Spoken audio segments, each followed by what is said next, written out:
सबसे पहले अहम खबर यह है कि अमरीकी सदर ट्रंप ने आबनार हुर्मुज़ की नाकाबंदी ख़त्म करने का ऐलान कर दिया। ट्रुथ सोशल पर लिखा कि आबनार हुर्मुज़ की नाकाबंदी ख़त्म कर दी गई है। आबनार हुर्मुज़ को फौरी तौर पर खोलना होगा। आबनार हुर्मुज़ से बहरी सुरंगें हटा दी हैं। ईरान से मुतालिक हतमी फैसला करने के लिए सिचुएशन रूम जा रहा हूँ। ईरान को मुत्तफिक होना होगा कि उसके पास कभी जौहरी हथियार नहीं होंगे। आबनार हुर्मुज़ में फंसे जहाज वापसी का अमल शुरू कर सकते हैं। आबनार हुर्मुज़ बगैर किसी टोल और रोक टोक के खोला जाए। मजीद कहा कि हमलों के बाद ज़मीन में दब जाने वाला अफजूदा जौहरी मवाद को अमरीका निकालेगा।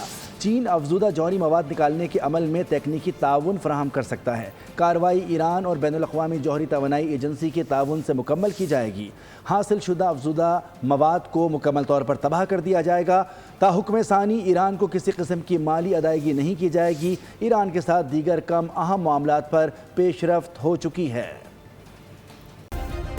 सब्सक्राइब करें और बेल दबाएं ताकि कोई खबर रह न जाए।